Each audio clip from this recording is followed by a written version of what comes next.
welcome to the deep dive. Hello. Today, we're doing exactly what the name suggests. We've got quite a stack of sources here, basically a collection of headlines and reports, all focused on India. Mm-hmm. And it covers a really broad spectrum. You know, everything from the sports world to, well, the nuts and bolts of politics, international relations. Yeah, and even some local incidents that actually have, national significance. It's quite a mix. It is. And our mission with this deep dive, it isn't just to, skim the surface or just list the headlines you might already seen scrolling through your feed. Exactly. We really want to peel back the layers, understand the crucial details, the stuff that gives these events actual meaning, and explore why they matter. Right. We want to give you a clear, sort of well-informed picture of what's been happening, and this is all pulled directly from these sources we're looking at. Absolutely. Think of it as maybe your shortcut to being properly informed, hopefully with some genuinely surprising facts and maybe even a moment or two that makes you go, okay. Yeah. We're going to guide you through the material you've shared, try and help you see what's most important. Sounds good. So let's unpack this. Let's do it. Okay, let's start on the cricket field. Always a big topic in India, right? Especially with the major overseas series just around the corner. Always. So we have news about India's only warm-up match before this crucial 5-test series against England. The main thing here is that their internal squad practice match, it was in Beckenham, it wrapped up early, June 15th. Didn't go the full 4 days planned. And that context is really vital here. Like you said, this was it, the single practice match India had scheduled before heading into what's going to be a really demanding series. Yeah. They're set to travel to Leeds on June 17th, so just a couple of days from now, and the first test starts pretty much right after June 20th at Headingley. Wow, tight turnaround. It is. Yeah. And cutting this match short, well, it just means less time in actual match conditions to get acclimatized before facing England. And, English conditions are often pretty challenging. Right. Less time as a full team unit, definitely. But wow, some individuals really, really made that shortened time count. Yeah. Yeah.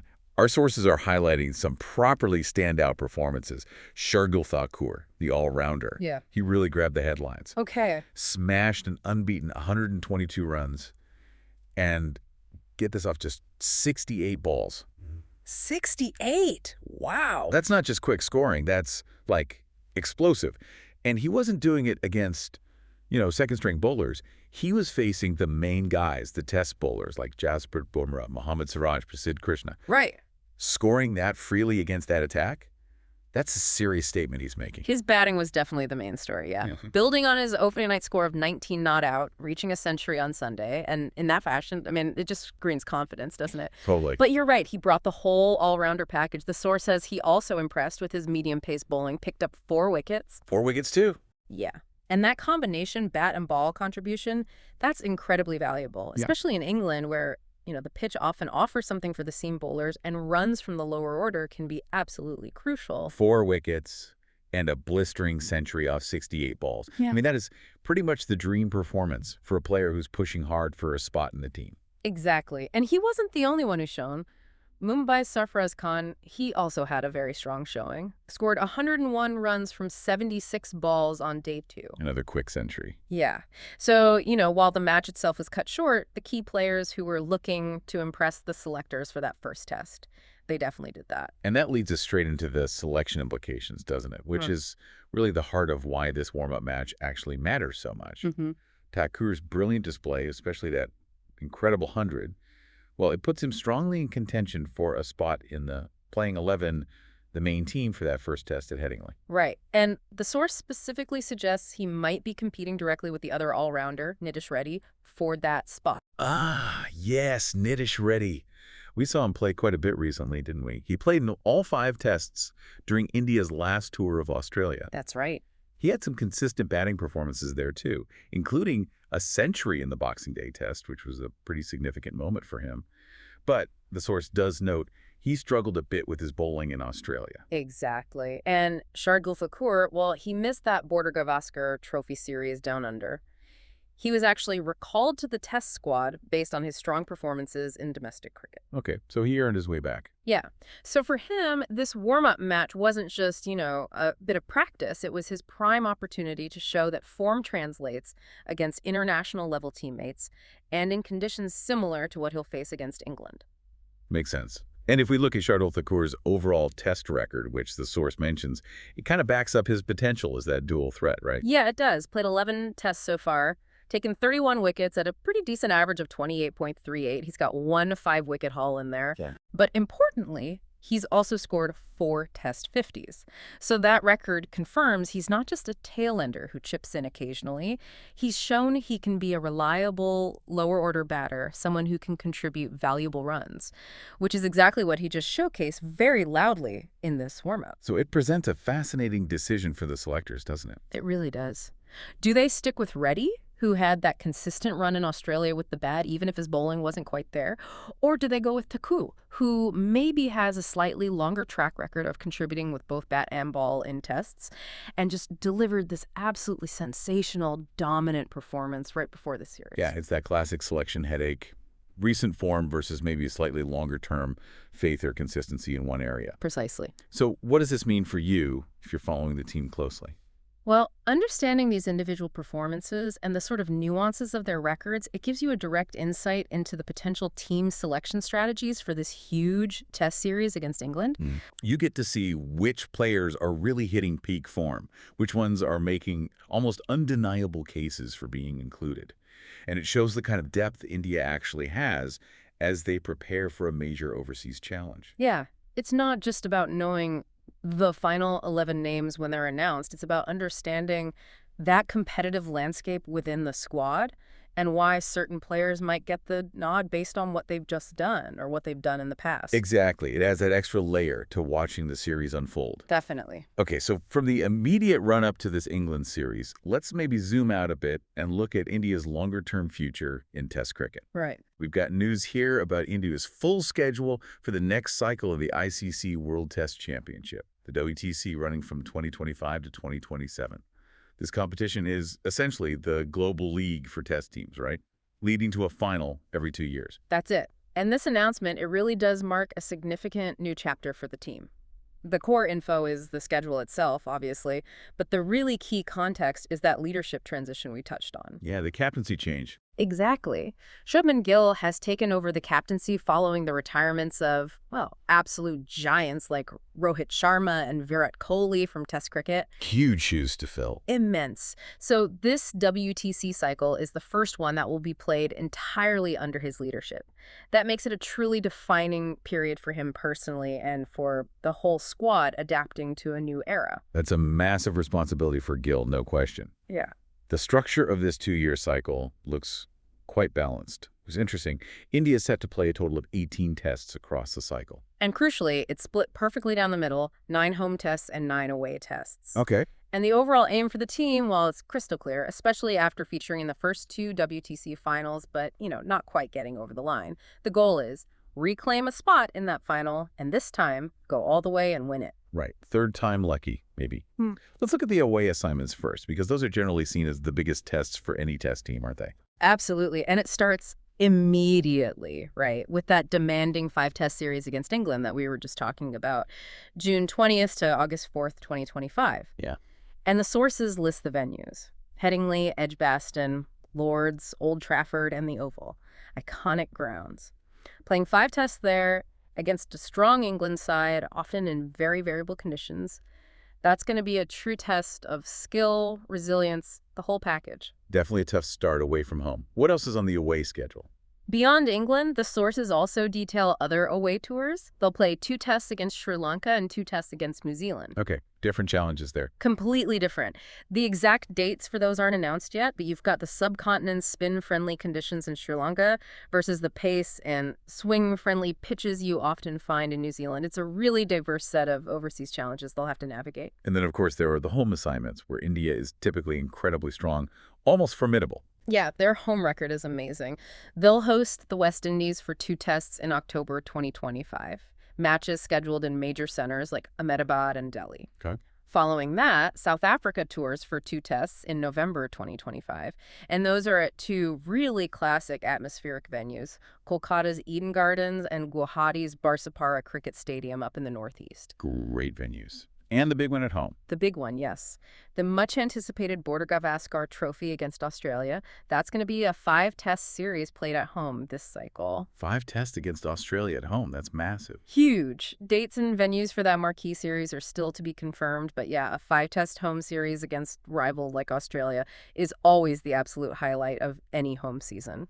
So the significance of this entire WTC cycle, I mean, you really can't overstate it, can you? Not at all. That leadership transition under Shubman Gill is probably the single biggest factor to watch. How will he grow into the captaincy? How will the team respond under his direction? Then there's just the demanding mix of opponents and conditions. Successfully navigating those challenging away series is absolutely key to racking up WTC points, while maintaining their incredible home record is basically non-negotiable if they want to reach the final. So performance across all 18 tests, that 9 home, 9 away split, that directly determines their path to potentially reaching that WTC final again in 2027. Exactly. And the crucial angle here, I think, is how this cycle will really shape the future identity of Indian Test cricket in this post-Kohli, post-Rohit era. It's a massive opportunity for a new core group of players to really step up, for Gill to stamp his authority as captain, and, for the whole team to redefine itself on the global test stage. So what does this mean for you, the fan, watching all this? Well, this schedule essentially lays out the entire roadmap for India's Test cricket journey over the next few years. It shows you the challenges ahead, highlighting that critical balance between playing in familiar home conditions where they're expected to dominate and touring tough places like England, Sri Lanka, New Zealand, where they'll be really, really tested. Yeah. It really underlines how critical this 2-year period is going to be for the new captain, for the emerging players trying to cement their spots, and for the entire team as they look to build towards challenging for, that global supremacy in Test cricket once again. Definitely something to follow closely over the next couple of years. For sure. Okay, let's pivot now from the structured world of international sports schedules to, well, a different kind of news, one involving safety and pilgrimage, which unfortunately brought some tragic headlines recently. Yes, the core event here is, sadly, a helicopter crash in Uttarakhand that tragically resulted in the deaths of all 7 passengers. This happened early on June 15th, 2025. And this wasn't just any route, was it? It happened on a very specific and incredibly important pilgrimage route. The aircraft was ferrying pilgrims from the Kedarnath shrine down to Gupkashi. That's right. And as an immediate consequence of the crash, and likely connected to the cause, the Uttarakhand government suspended all helicopter services to the Kedarnath Valley until Monday. They specifically cited bad weather as the reason for the suspension. Bad weather, yeah. Yeah. But what makes this event particularly troubling, and it's highlighted in the source by a state official, Bansidhar Tripathi, is that this isn't just a one-off isolated incident. Oh, really? Yeah, he says it's actually part of a really concerning pattern. He noted that there have been 3 emergency landings and 2 helicopter crashes. So 5 major incidents on this exact route in just the past 6 weeks. Wow, 6 weeks. 3 emergency landings and 2 crashes. Yes.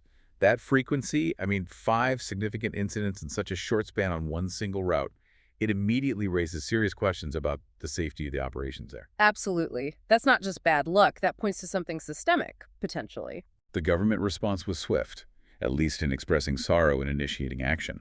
The state's chief minister, Pushkar Singh Dhami, conveyed his grief, confirmed rescue operations were immediately underway, led by the State Disaster Response Force and local authorities. The sources mentioned visuals from the site showing smoke billowing. It paints a pretty grim picture as rescue teams work to recover victims and clear debris in what must be incredibly difficult mountainous terrain. Yeah, those details really underscore the very significant safety concerns that must have been building over helicopter operations in this specific Himalayan region, especially given that pattern of incidents you mentioned in recent months. It suggests there might be underlying systemic issues or maybe environmental challenges beyond just a single unfortunate event. And it's vital to understand the context of the Kedarnath pilgrimage itself, isn't it? Hugely important, yeah. It's one of the most significant Hindu religious journeys. Attracts thousands and thousands of devotees every year. And because the temple is situated in such a remote, high-altitude location in the Himalayas, reaching it traditionally involves a really strenuous trek. Right. So helicopter services have become immensely popular, especially for pilgrims who are maybe elderly or physically challenged, who might find that traditional foot journey just too difficult or impossible. This service is critical for accessibility for many people. But clearly it comes with inherent risks in that kind of terrain. Exactly.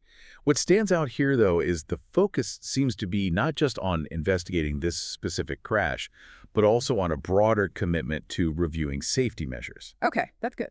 Authorities are expected to conduct a thorough investigation naturally.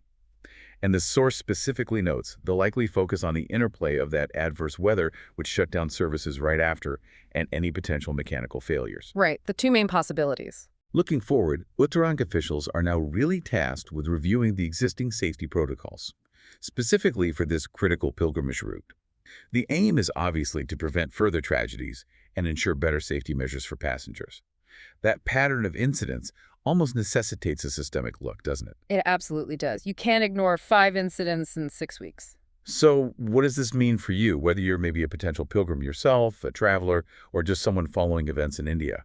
This tragedy really highlights the very real inherent risks involved in travel to these remote pilgrimage sites, especially in challenging mountainous regions where weather and geography are just formidable opponents.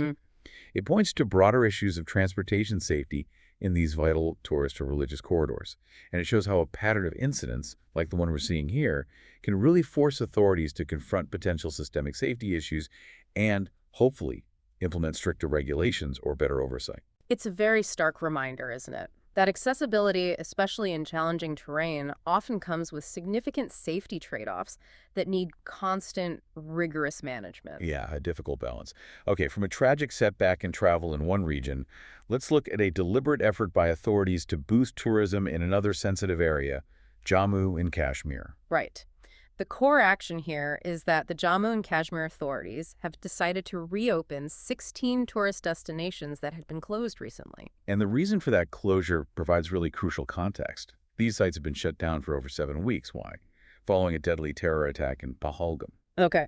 So the goal of this reopening is very clearly aimed at trying to revive the tourism sector, which is, an absolute lifeline for the local economy there, particularly ahead of the annual Amarnath pilgrimage, which is another major religious journey that draws a huge influx of visitors and is vital for the region. So, Lieutenant Governor Manoj Sinha announced this, and it's described as a phased reopening. That happened after they reviewed the security situation and presumably beefed up measures with local officials. Phased? Okay, that sounds cautious. Yeah, and the source gives us a good sense of the scale and the breadth of this initiative. It lists some specific examples of the reopened locations. You've got Betab Valley, Varanog, Kokernog, the Akabal Mughal Gardens, various parks right in Pahalgam town itself. So places people would definitely want to visit. Exactly. And the phased plan actually extends across the region. It includes destinations in Srinagar, Katua, Riasi, Doda, Udhampur. So it indicates a pretty coordinated effort spanning much of Jammu and Kashmir, not just Pahalgam. That phased approach is interesting, isn't it? It suggests, as you said, caution. Reopening gradually, only after security reviews, rather than just throwing all the doors open at It once. seems sensible. And the reception to this decision, according to the source, has been largely positive on the ground. The reopening has been welcomed by locals, by political leaders, and of course by eager tourists who were probably waiting for these places to open up again. Many residents specifically emphasized just how important tourism is for their local economy, urging visitors to come back and support the industry that so many livelihoods depend on. Yeah, you can imagine the relief for people working in tourism there. Absolutely. Political leaders also quickly voiced their support. APNI party leader Altaf Bukhari, he praised the decision, calling it a positive step toward normalcy. That really underscores the political messaging around stability. And the Pahalgam MLA, Altaf Kalu, he specifically highlighted the expected increase in tourist numbers, the tangible economic impact, and expressed optimism about further openings as security continues to improve. And Lieutenant Governor Sinha also offered assurances, right, during a visit to Pahalgam, confirming that more restrictions would be eased after further security assessments. It signals that officials are carefully monitoring things for a smooth transition. Yeah, trying to build confidence step by step. So the broader government objective here seems clearly multifaceted. They want to restore public confidence in the region's security situation, while at the same time boosting tourism, which, as you mentioned, is just critically important for Jammu and Kashmir's economy. Right. This initiative, it signals a deliberate, very visible effort to try and reestablish a sense of normalcy and promote the area as a safe and welcoming travel destination for people across India again. What stands out here, I think, is how this decision really illustrates that delicate, often difficult balance that regions impacted by security concerns have to constantly strike. Yeah, the balancing act. Exactly. They have to weigh essential safety and security considerations against the vital economic needs of a population that's heavily reliant on tourism. This specific government strategy, this phased reopening linked to security reviews, it demonstrates a pretty pragmatic approach, trying to restore both confidence and livelihoods after a really disruptive, tragic event. It's a very visible signal of the administration's priorities there. hmm It shows how they're trying to manage risk while enabling economic activity. So what does this mean for you? Well, this story gives you a concrete example of how authorities respond to security incidents in areas that depend heavily on tourism. It highlights the deep economic importance of tourism in places like Jammu and Kashmir. And it showcases a specific tactic, this careful, phased reopening tied to security assessments that's being used to try and restore confidence and support the local population after a major setback. It's a glimpse into that complex challenge of navigating security risks while trying to foster economic recovery in sensitive regions. Yeah, a real-world case study in managing that difficult intersection. Definitely. Okay, moving on now from local economic initiatives and safety concerns, let's delve into the sharp end of the political landscape. Specifically, some pretty strong criticism coming from a major opposition leader directed at the ruling party and its ideological parent organization. Right. The core action here is that the Samajwadi Party president, Akhilesh Yadav, delivered some very pointed, very strong criticism of both the Bharatiya Janata Party, BJP, and the Rashtriya Swayamsevak Sangh, RSS. And this happened during an address to his party workers in Lucknow, which is in Uttar Pradesh, a politically absolutely crucial state in India. Huge state, yeah. And his criticism of the BJP government currently in power in UP was particularly cutting. Our sources actually capture his language. He went so far as to call the BJP a political gang that shelters criminals and land mafias. Wow, that's direct. Incredibly direct. Yeah. Very harsh language coming from a former chief minister of the state. Mm. He didn't pull any punches, as they say. Clearly not. He accused the BJP-led government in UP of actively fostering corruption and lawlessness. He claimed that public resources are being, quote, looted systematically. Okay. He specifically alleged that BJP leaders provide protection to land mafias who, according to him, forcibly occupy government land and even land belonging to poor people. That's a very specific and serious charge to make. Very serious. He asserted that corruption isn't just isolated incidents, but it's widespread across all government departments under BJP rule. And he claimed that key public services, things like education, healthcare, electricity, even basic law enforcement, have been severely compromised. So, sweeping accusations covering pretty much the entire spectrum of governance issues aimed squarely at the state government. Exactly. But his criticism wasn't just limited to the BJP government's performance. He also took aim at the RSS, which is widely seen as the ideological parent organization of the BJP. Right, the RSS connection. He accused the RSS of hypocrisy, specifically regarding their promotion of Swadeshi. That's the idea of favoring and using indigenous domestically produced products. Okay, how did he frame that criticism? Well, the way he framed it was quite pointed. He specifically questioned why the RSS leadership, if they genuinely champion this idea of Swadeshi, why don't they use their considerable influence to push the government they're so closely linked to actually prioritize domestic manufacturing and maybe curb imports? Ah, okay. Pointing out a perceived gap between rhetoric and policy action. Exactly. And he offered what he presented as stark evidence contradicting their Swadeshi push. He pointed out the sheer abundance of, specifically, Chinese-made goods that are readily available in Indian markets. It's an argument designed to highlight what he sees as an inconsistency between their talk and the reality on the ground. Makes sense as a political attack line. Looking forward, Yadav also explicitly expressed confidence that the people of Uttar Pradesh would actively work to, in his words, dismantle the BJP's influence in the state come the next assembly elections in 2027. Setting the stage for the next election battle. Seems like it. These remarks come amid clearly growing political tensions in Uttar Pradesh, where opposition parties, particularly Yadav's Samajwadi Party, are actively trying to rally support and position themselves as the main alternative to the dominant BJP. And the Samajwadi Party continues to position itself as that primary regional challenger to BJP dominance in UP. Their strategy, as you can see clearly from this speech, is heavily focused on critiquing the BJP on governance issues, alleged corruption, Yeah. and what they frame as a failure to live up to their own stated ideological principles like Swadeshi.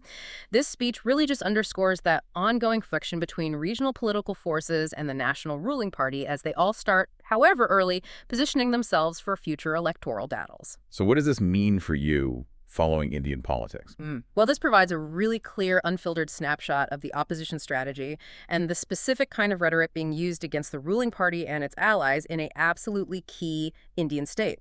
It highlights the specific accusations and themes, things like corruption, lawlessness, economic policy, ideological hypocrisy, that are very likely to feature prominently in the upcoming political discourse and eventually the state election campaigns. And it's important for us to reiterate here, we're reporting these claims and viewpoints as articulated by the opposition leader, Akhilesh Yadav, as they're presented in the source material we have.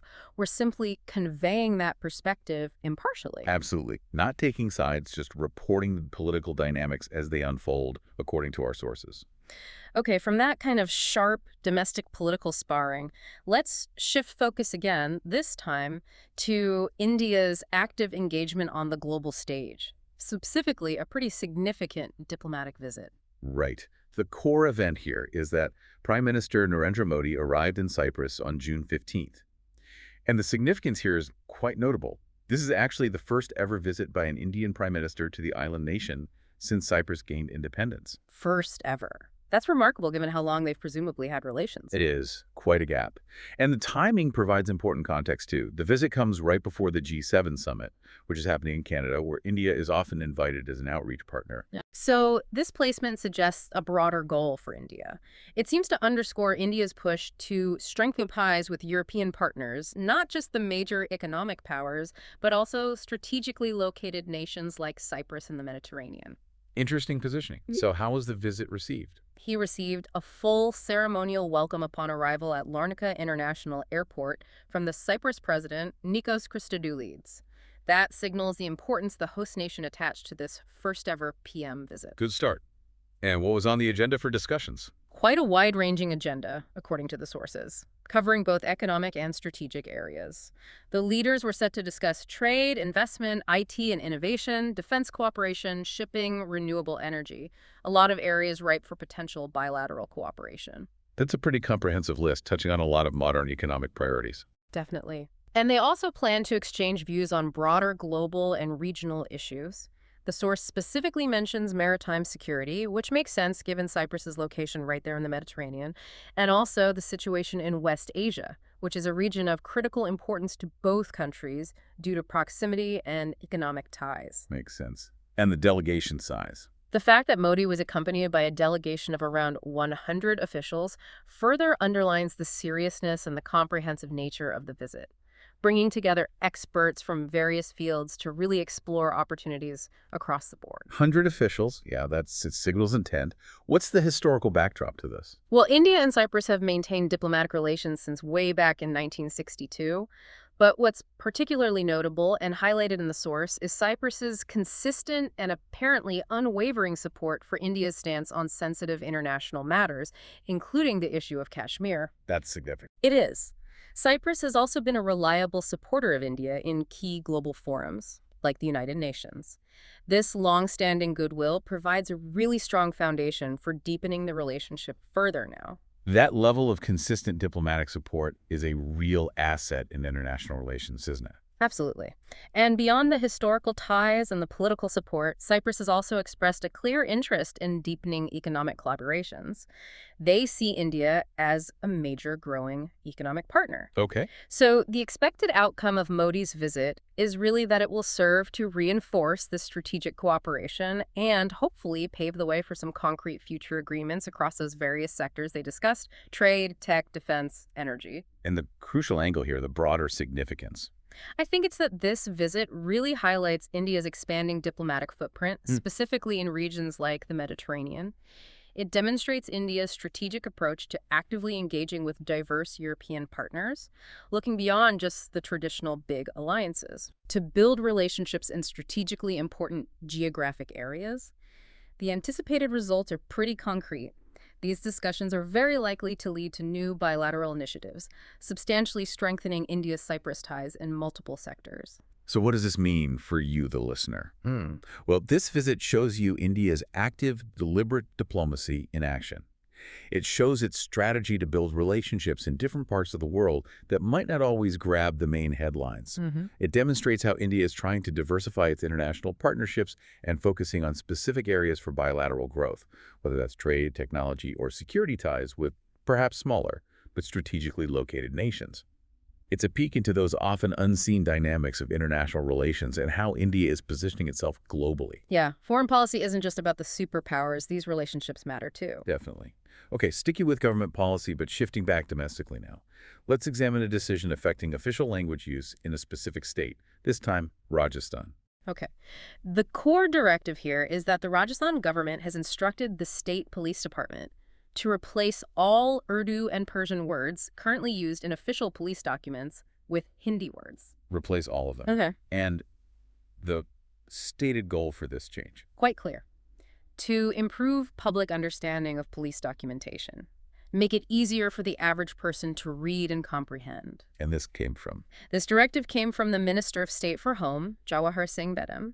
He issued a letter directly to the Director General of Police, the DGP, on June 14th.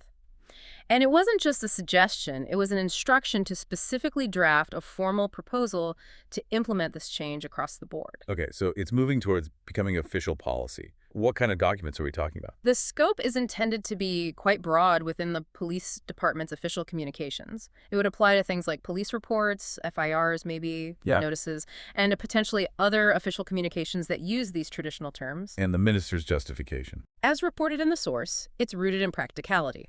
He emphasized the need to simplify the language, both for the police officers who use these documents daily and, critically, for the public who need to understand them. His reasoning is that many of these Urdu and Persian terms are simply unfamiliar to most people today. Okay, so the argument is accessibility. What's the process now? The process involves this proposal being drafted by the DGP's office. Then it will undergo some kind of review process before it can be administratively implemented across the entire police force in Rajasthan. And interestingly, the source notes that this minister, Bedham, mentioned a similar suggestion, had actually been made in a previous letter way back on September 30, 2024. So this idea has been floating around for a while. Seems like it. Maybe gaining momentum now. Yeah. But there's a crucial nuance here highlighted by the source, isn't there? Yeah. About the minister's phrasing regarding language status. Yes, this is important. While Hindi is indeed the official language of the state of Rajasthan, Minister Bedham apparently described it in his communication as the national language. And the source explicitly points out that this claim, calling Hindi the national language, is actually inconsistent with the Indian Constitution. The Constitution does not designate any single national language for the entire country. Right. India has many official languages recognized. Exactly. Hindi holds the status of an official language of the Indian government alongside English, and it's an official language in several states like Rajasthan. But the Constitution recognizes many official languages and doesn't elevate one to national status. This distinction is often a point of sensitivity in India's incredibly diverse linguistic landscape. Yeah, that difference between official and the potentially more loaded term national is significant in the Indian context. So the expected benefit of this move from the government's perspective is framed as streamlining police operations and, more importantly, making official documentation more accessible and understandable to the predominantly Hindi-speaking citizens of Rajasthan. Which makes logical sense if the stated premise that the Urdu and Persian terms are widely unfamiliar holds true. However, the source also anticipates a potential criticism of this policy. Which is that this move could inadvertently exclude or maybe marginalize communities who are actually familiar with the traditional Urdu and Persian terminology, which has been used historically in administrative and legal context for a very long time in some regions. Right. So it highlights the inherent complexities of language policy in a linguistically diverse country like India. Language changes aren't just technical, they can have cultural and social implications too. Exactly. This change in Rajasthan is seen by the source as reflecting perhaps broader linguistic shifts and efforts towards standardization, particularly favoring Hindi, that might be occurring in government institutions across India. The implementation, pending that review and finalization, signifies an ongoing effort at the state level to standardize Hindi usage in administrative functions, potentially moving away from historical terminology with roots in earlier eras. So what does this mean for you, the listener? Well, this policy decision illustrates very directly how language policy intersects with public administration and, crucially, with a citizen's ability to access and understand government services, in this case, police documents. It brings to the fore those ongoing debates around linguistic inclusion, standardization, and the role of historical terminology in a diverse country like India. This specific regional decision in Rajasthan shows a concrete example of a government trying, ostensibly, to improve accessibility for the majority language users while potentially impacting minority language speakers or those familiar with the older administrative language. It reflects that broader trend towards Hindi standardization in some government spheres. A really interesting intersection of language, history, and administration. Yep. Okay, from language policy, let's look now at a very challenging, real-world situation for Indian citizens who find themselves abroad amidst a serious international conflict. Right. The core situation is the rapidly escalating conflict between Israel and Iran following recent attacks and counterattacks. Israel launched what they termed Operation Rising Lion back on June 13th, described as a surprise attack targeting Iran's military leadership and some nuclear sites. And Iran retaliated. Yes, Iran responded with airstrikes. And over the past 3 days, according to the sources we have, both nations have exchanged literally hundreds of missiles. Hundreds, wow. That's major escalation. It really is, and the current status is incredibly tense. The sources indicate that neither side is showing any signs of backing down right now. Israel is reportedly promising further escalations, while Iran is vowing retaliation.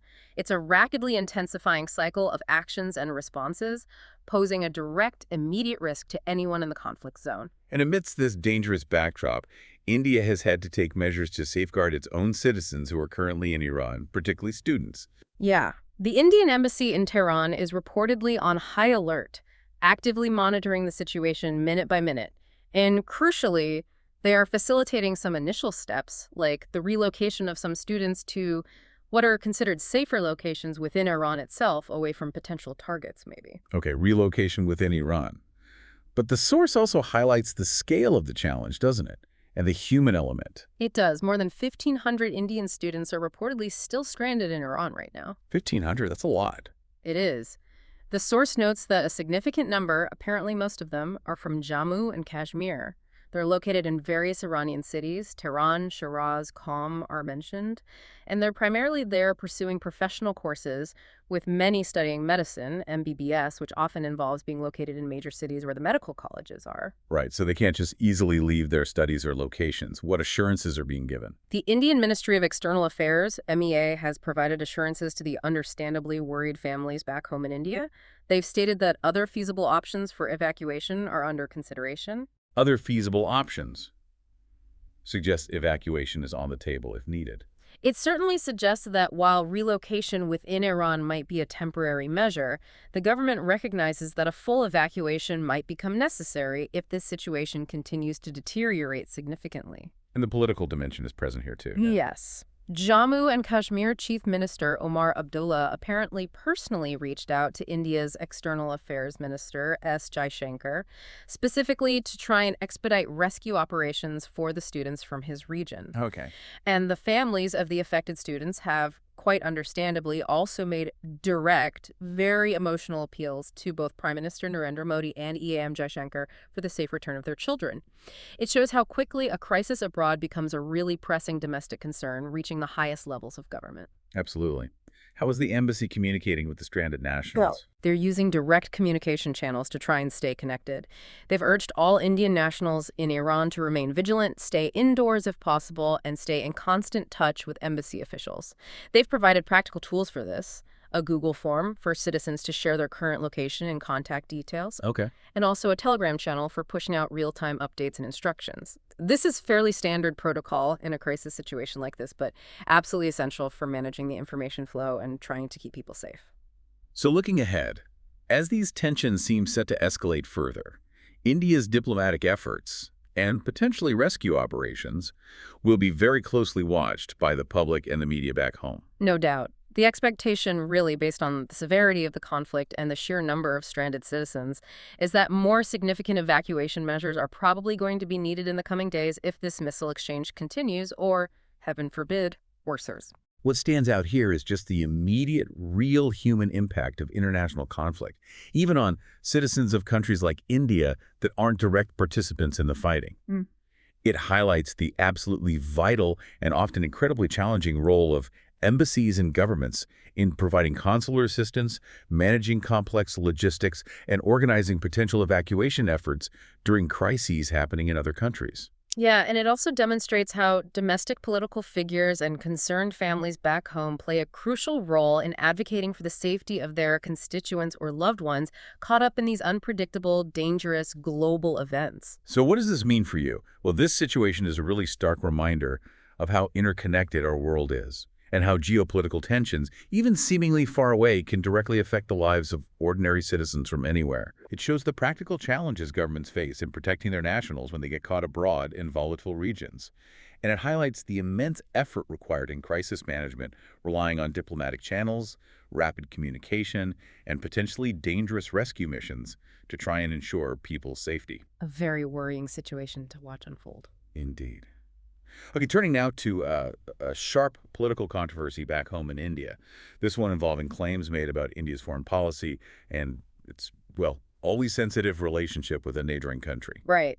The core controversy here is a very public demand coming from the Bharatiya Janata Party, BJP, the ruling party, demanding an apology from the principal opposition party, the Congress Party. Okay, demanding an apology. Why? It's rooted in specific claims that were made by Congress leaders. They claim that Pakistan's army chief, General Asim Munir, had been invited to a recent military parade hosted by the U.S. President Donald Trump. No, okay, that would be significant if true. Exactly.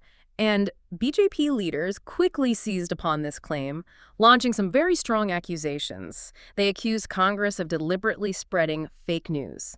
They went so far as to label the Congress Party Pakistan's mouthpiece and claimed that these statements had internationally embarrassed India. Strong stuff. Very strong language. Who made the original claim from Congress? The source notes that the original claim came from a senior Congress leader, Jairam Ramesh. He stated he was citing media reports, which suggested that General Munir's purported invitation was actually a significant diplomatic setback for India. Okay, citing media reports. But then what happened? Well, the crucial detail, and really the foundation of the BJP's attack, is the official clarification that followed pretty quickly. The White House itself directly denied the claim. They stated explicitly, and this is quoted, that no foreign military leaders were invited to President Trump's parade. Okay, so a flat denial from the source of the supposed invitation. Precisely. And that clear denial from the White House is exactly what the BJP then leveraged for their counter-criticism. A BJP member of parliament, Nishikant Dubey, was particularly sharp in his response. And he interestingly drew on historical context to try and add weight to his argument against Congress's handling of foreign policy, particularly concerning Pakistan. Historical context, look what's... This historical detail is quite specific and mentioned in the source. Dubey claimed that former Prime Minister Indira Gandhi had repeatedly sought action from Canada against Khalistani militants between 1970 and 1984, but apparently received little response from the Canadian government at the time. Okay. He then, rather controversially, linked this alleged historical inaction by Canada, despite Congress's request back then, to the tragic Air India Kanishka bombing in 1985. Wow, bringing up Kanishka, that's incredibly sensitive. Extremely sensitive. By bringing up such a painful historical tragedy, he's clearly trying to paint a long-standing picture of what he portrays as Congress's failures or ineffectiveness in dealing with issues involving neighboring countries or related security threats emanating from abroad. So this controversy has, predictably, sparked some pretty heated political debates in India. Oh, absolutely. The BJP's stance is crystal clear. They've slammed Ramesh's statements as irresponsible, arguing they misled the public and actively harmed India's global image by propagating a false narrative, one that could potentially be seen as favorable to a rival nation. And Congress's response. Congress, on the other hand, has essentially maintained its position. They argue that their initial concerns over India's diplomatic handling of Pakistan-related issues were valid, and that their statements were based on initial media reports that were circulating at the time, even if those reports ultimately turned out to be incorrect. Okay, so sticking to their guns somewhat, blaming initial reports. What about the parade itself? The context of the parade itself is also provided by the source. The event in Washington was billed as one of the largest military shows, intended primarily to showcase U.S. defense capabilities. And the source adds an interesting little detail. Military parades in the U.S. are actually quite rare, unlike in many other countries like India or France, which maybe adds a layer of context to the nature of the event that became the subject of this whole political firestorm. Interesting. So with political tensions already high, especially between the ruling BJP and Congress, the BJP continues to push Congress for accountability over these claims regarding the Pakistani army chief's alleged invitation. Right. While Congress defends its initial statements based on those early reports, the issue remains a point of significant contention. And it really underscores how quickly and how intensely foreign policy claims can become politicized domestically, especially, with an eye on upcoming elections in India. What stands out here is just how foreign policy issues, even those based on disputed or, in this case, seemingly outright false claims, can become so intensely politicized within the domestic arena. Yeah, it happens fast. It vividly demonstrates how political parties in India utilize international events and claims, whether they turn out to be accurate or not, as fodder for attacking their opponents. And the use of historical examples, sometimes really sensitive ones like the Kanishka bombing reference Dubé made, is a common tactic to try and add weight and emotional resonance to their arguments. It's a real glimpse into the often contentious, high-stakes nature of political debate in India.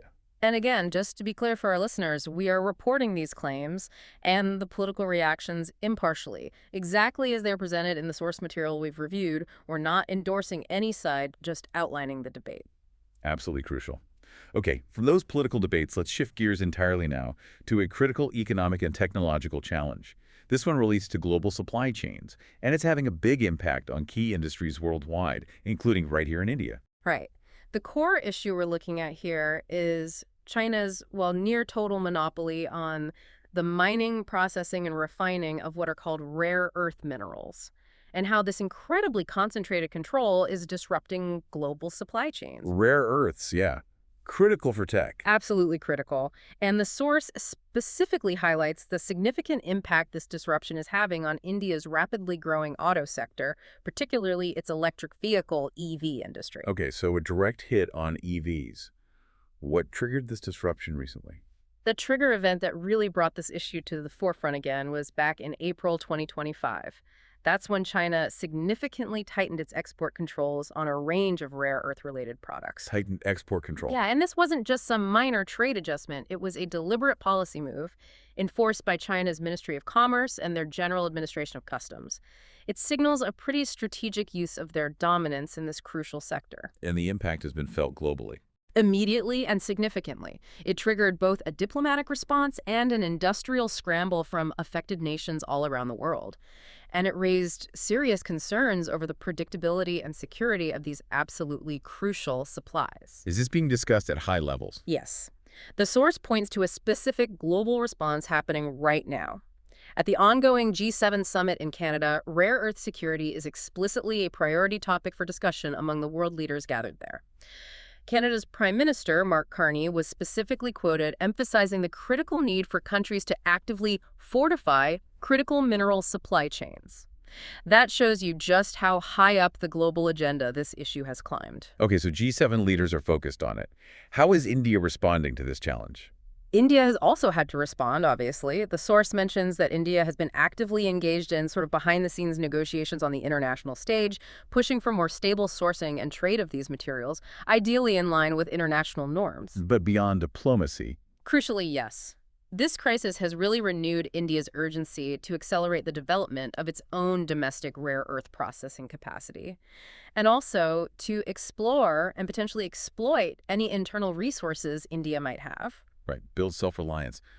Why does this specifically impact India's EV industry so heavily? Well, there's a very direct connection made in the source. India's electric vehicle sector relies massively on rare earth magnets. Magnets, okay. These aren't minor components. They are absolutely essential parts in the electric motors and the batteries that power EVs. Without a secure, reliable supply of these specific magnets, the entire EV manufacturing ecosystem in India faces significant vulnerability. And the fundamental challenge is China's dominance in processing, right? Exactly. Here's the core problem. China controls over 90% of global rare earth refining. While other countries might mine some rare earth ores, the actual capacity and critically the technology to process them into the usable materials, especially the high-purity magnets needed for advanced tech like EVs, that capacity is overwhelmingly concentrated in China. So that leaves Indian automakers and many others globally facing not just rising costs, but also significant uncertainty in securing these absolutely essential materials for their production lines. Precisely. But this situation isn't just being seen as a problem in India, it seems to be prompting a real strategic shift. How so? The Indian government is actively exploring new partnerships with other countries that might have rare earth deposits or developing processing capabilities. And simultaneously, it's giving much more serious consideration to boosting domestic resource extraction and, importantly, building domestic refining efforts. Right. And industry and policymakers, how are they viewing this? They're actually framing this crisis as an opportunity, a kind of catalyst to accelerate India's longstanding goal of achieving greater self-sufficiency in these critical minerals. Turning a challenge into a driver for change. Exactly. Efforts are reportedly underway now to boost exploration within India, to refine the necessary extraction and processing technologies, and crucially, to establish secure, resilient supply chain collaborations that explicitly extend beyond China. Diversification is key. So the long-term goal, driven by this disruption, seems clear and pretty ambitious. Yeah, it's aiming for nothing less than long-term sustainability and independence in key industrial areas like EV production. Reducing India's vulnerability to these external supply chain shocks that can be caused by one country having such concentrated control over vital resources, it's become a national security and an economic priority all wrapped into one. What really stands out here is how that concentrated control over seemingly obscure but actually absolutely key resources by a single country can have such profound and far-reaching ripple effects across major global industries, like the incredibly fast-growing electric vehicle sector. It highlights the massive strategic importance of critical minerals in all our modern technology. And it shows how nations like India are being directly pushed by these geopolitical and economic pressures to urgently develop domestic capabilities and significantly diversify their supply chains just to build basic resilience. It's a fascinating and slightly worrying example of resource geopolitics in action. So what does this mean for you? Well, if you're interested in the future of cars, or India's economic growth ambitions, or just how global trade and geopolitics intersect with technology, this story is absolutely crucial. Right. It shows a major hurdle India faces in its ambition to become a global EV manufacturing hub, figuring out how to secure the fundamental building blocks when another country effectively dominates the supply. It illustrates how global economic and geopolitical dynamics can directly impact everything from technology development and manufacturing costs right through to national economic strategy. Real example of how control over seemingly simple raw materials can hold immense strategic value and drive major global shifts. Yeah, definitely one to keep an eye on. For sure. Okay, finally, let's end today's deep dive on an inspiring note. Let's celebrate a remarkable individual achievement in the world of sports, one that really showcases dedication and success. Okay, great. The core achievement here is that an athlete named Helang Yajik, who is from Arunachal Pradesh in northeast India, won a gold medal. She won it in the women's model physique category at the 15th South Asian Bodybuilding and Physique Sports Championships 2025. This was held recently in Bhutan. Gold medal, fantastic. And that wasn't her only medal either, was it? No, impressively, she also secured a silver medal at the same event. So a truly remarkable double achievement for her on the South Asian stage. Double medals, wow. And there's historical significance too, the source notes. Yes, this is particularly inspiring. She becomes the first woman athlete from her home state of Arunachal Pradesh to achieve this specific feat-winning gold at an international physique sports tournament. That's a significant barrier broken for athletes from her state in this particular field. That's wonderful. First ever from Arunachal in this sport. Where and when was the championship? The championship itself took place from June 11th to 15th in Thimphu, the capital of Bhutan, and it featured competitors from all across the South Asian region, which makes her victory a genuine win against tough regional competitors. And her victory was, understandably, celebrated widely back home and across India. Oh, yeah. Lots of recognition, including from prominent political figures. Arunachal Pradesh's chief minister, Pema Khandu, lauded her dedication, her discipline, her determination, all those qualities that are absolutely paramount in a demanding sport like competitive bodybuilding and physique. Absolutely. Union Minister Kiran Rijiju also acknowledged her achievement, describing her triumph specifically as historic. That really underlines its significance beyond just a single win for her or her state. Historic, yeah. Other political leaders, including a Rajya Sabha MP, Satnam Singh Sandhu, also praised her contributions to fitness and bodybuilding, recognizing her success as part of a broader, positive trend of increasing participation and achievement by Indian women at elite levels in these kinds of sports. That's great context. So this success highlights India's growing presence and competitiveness in international physique sports. It definitely does. And as you noted, it's particularly significant for women athletes in the country. It helps challenge traditional perceptions, maybe, and opens doors for others. Her accomplishment is seen as having a really powerful impact, inspiring other aspiring athletes, both male and female, across India and setting a new benchmark for future competitors in the field of physique sports. And her contribution extends beyond just personal glory, right? Absolutely. It not only brings immense pride to her home state of Arunachal Pradesh, a region that often seeks national recognition through achievements like this, but it also strengthens India's overall position in South Asian bodybuilding and physique competitions. It showcases the talent pool emerging from different parts of the country, not just the traditional powerhouses. Yeah, and the source emphasizes her personal journey, too. It does. It mentions how her journey itself reflects incredible perseverance and determination. The years of grueling training, the strict diet, the unwavering dedication required to reach that level. And that further reinforces the importance of women's representation and success in competitive sports across all sorts of diverse disciplines. Her victory is seen then as a pretty significant moment in Indian sports history, especially for its impact on promoting fitness and competitive bodybuilding among women. Yeah, that seems to be the consensus. It serves as a powerful form of encouragement for more female athletes to consider taking up bodybuilding and physique competitions, knowing that reaching the international stage and actually winning gold is achievable. So what does this mean for you, the listener? Well, this is just a really powerful, uplifting story of individual dedication, discipline, and achieving remarkable success on an international stage in a sport that demands immense personal sacrifice. It highlights the achievements of women in sports that might not always receive the same level of mainstream media attention as, say, cricket or football in India. It showcases how individual triumphs like Helang Yajik's can break barriers, genuinely inspire others within a specific region and right across the nation, and bring well-deserved recognition to lesser highlighted sports and states.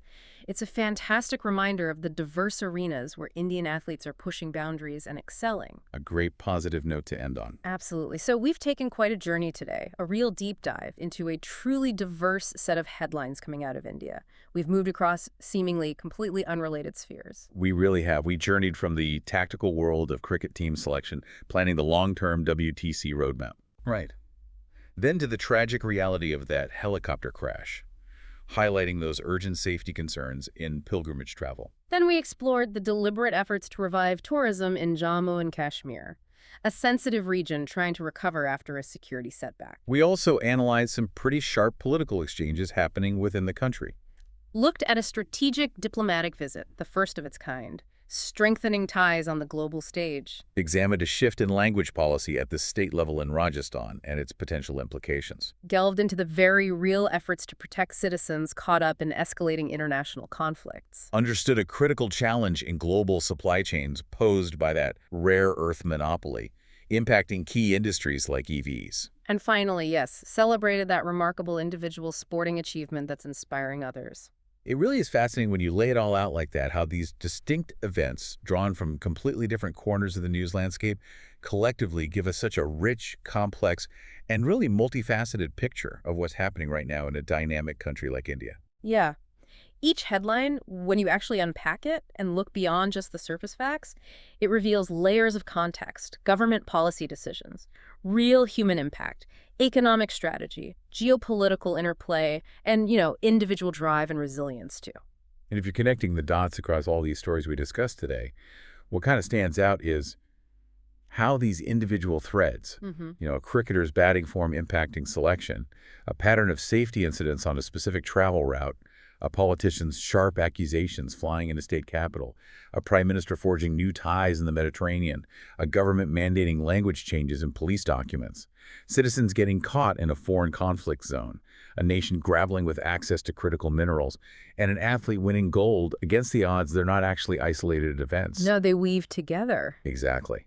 They collectively contribute to the larger narrative of India's current challenges, its aspirations, and its ongoing evolution on multiple fronts, both domestic and international. This kind of raises an important question maybe for you to consider as you reflect on this deep dive we've done. Yeah. How do these specific events happening in India, everything from a sports field result to a remote pilgrimage route tragedy, from a political rally speech to a diplomatic airport handshake, from a government office changing language rules to a global conflict zone impacting students, from a critical mineral market squeeze to a bodybuilding stage victory, how do they ultimately weave together? And how do they connect to the broader global landscape and perhaps even touch aspects of your own world? What shared challenges or patterns do you see emerging when you look at them all together? That's a great thought to leave people with. That's it for this deep dive. We really hope you found it insightful and that it provided you with a clearer, maybe more nuanced understanding of the headlines shaping India today. Thanks for joining us.